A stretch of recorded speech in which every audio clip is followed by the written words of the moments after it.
PAUD.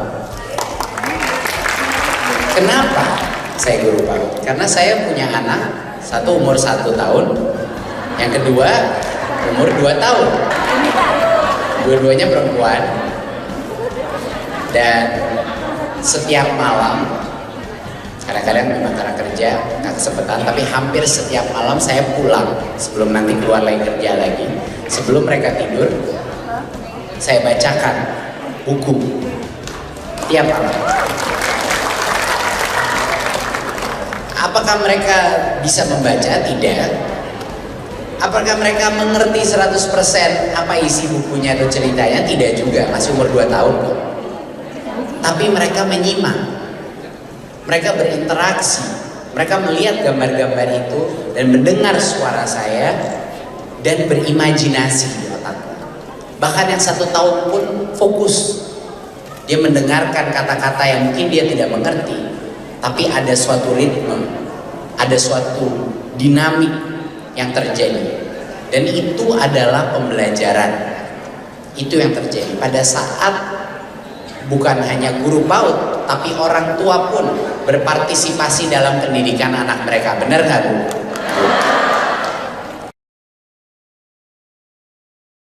Orang tua adalah guru pertama. Nah, menurut saya dari semua jenjang guru, yang paling berjuang untuk melibatkan orang tua dalam pendidikan anaknya adalah guru PAUD.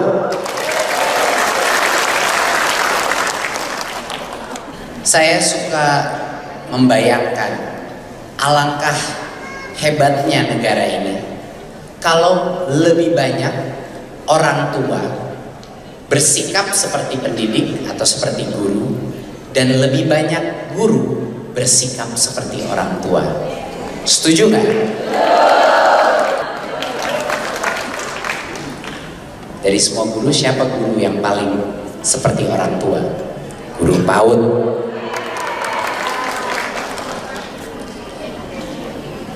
Ini ada beberapa hal yang saya ingin ucapkan. Yang pertama adalah pendidikan masa dini, pendidikan PAUD itu yang punya dampak terbesar terhadap manusia. Investasi pendidikan yang baik di awal jenjang murid, yaitu di golden years itu ya, 0 sampai 5 tahun, itu yang berdampak paling besar terhadap masa depan anak itu. Itu harus diyakini. Banyak sekali hal yang ada mispersepsi di masyarakat, bahwa PAUD itu hanya untuk misalnya bermain, PAUD itu hanya tempat titipan. Ada juga grup yang mengira bahwa PAUD itu harusnya fokusnya hanya calistung saja, dan itulah yang terpenting. Tapi kenyataannya PAUD itu adalah tempat di mana pendidikan karakter anak itu dimulai. Itu adalah yang terpenting, karena pendidikan karakter dan kemampuan kognitif itu tidak bisa dipisahkan, ibu-ibu. Tidak bisa dipisahkan. Kalau anak itu dibentuk dengan disiplin yang baik, dengan etika yang baik, dengan moralitas yang baik, dengan kemampuan kerukunan dengan sesama murid, dengan guru dan orang dewasa, dia bisa mempelajari semua hal di masa depannya. Satu hal yang saya tekankan, menurut saya harus lebih banyak guru-guru SD, guru-guru SMP, dan guru-guru SMA, bahkan dosen harus sering-sering datang ke PAUD.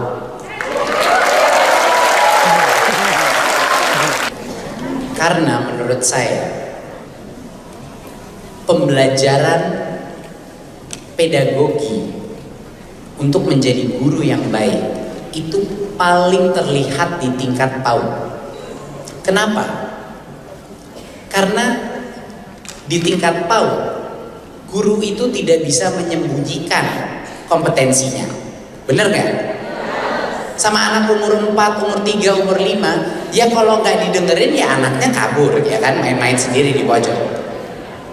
Kemampuan mengengage, kemampuan berinteraksi kepada anak PAUD itu suatu hal yang luar biasa sulitnya dan kompleksnya. Dan tantangan yang luar biasa itu dilaksanakan sama guru-guru PAUD senusantara Indonesia tiap hari, tapi disebut itu adalah tugas yang lebih mudah daripada guru-guru jenjang tingginya, dan itu tidak benar. Menurut saya itu yang tersulit. Guru PAUD bisa belajar dari guru PAUD. Hal kedua yang bisa kita pelajari dari guru-guru PAUD terbaik adalah bagaimana melibatkan orang tua dalam pembelajaran siswa.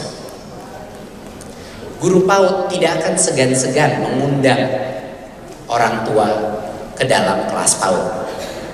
Guru PAUD penggerak tidak akan segan-segan memberikan rekomendasi mengenai hal-hal yang bisa dilakukan untuk meningkatkan kemampuan emosional, kemampuan sosial, kemampuan karakter, dan kemampuan kognitif itu anak kepada orang tua. Banyak sekali guru PAUD nggak malu-malu melakukan itu, dan itu harus segera dilakukan semua guru, guru SD, guru SMP, dan guru SMA. Mohon itu bisa dipelajari juga dari guru PAUD. Terakhir, yang menurut saya sangat penting untuk dipelajari dari guru PAUD. Guru PAUD itu mau nggak mau harus menciptakan ekosistem atau situasi di mana anak itu berkembang secara holistik. Bukan hanya kognitif tapi karakter. Bukan hanya intelektual tapi juga fisik. Bukan hanya belajar sendiri tapi belajar berkolaborasi. Bukan hanya baca-baca buku tapi juga bermain. Konsep holistik ini yang sebenarnya di kementerian sekarang sangat cocok dengan paradigma merdeka belajar kita. Tapi tentunya itu tidak bisa hanya diperdekakan saja. Saya tahu bahwa semua guru PAUD sekarang ini kesusahan. Saya tahu bahwa itu ada kesulitan. Saya tahu dari sisi status, dari sisi pembiayaan, dan berbagai macam aspek ada kesulitan-kesulitan, dan itu sudah disadari. Tapi ya pastikan bahwa di Kementerian Pendidikan dan Kebudayaan ada keyakinan bahwa sebenarnya dampak terbesar adalah intervensi yang paling dini. Itu adalah dampak terbesar pada masa depan kita. Walaupun hasilnya pasti akan dirasakan baru 10-15 tahun ke depan.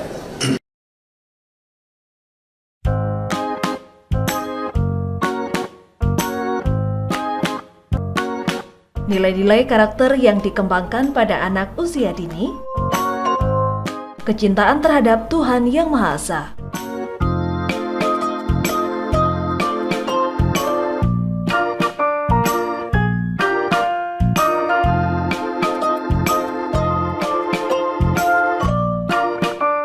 kejujuran,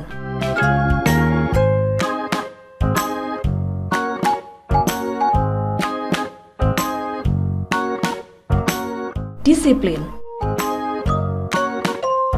toleransi dan cinta damai,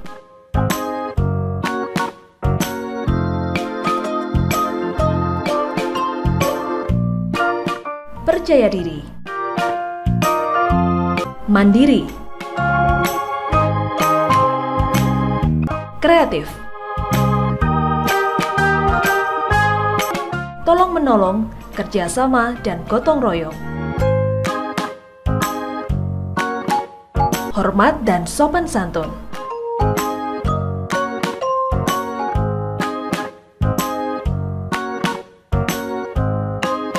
tanggung jawab,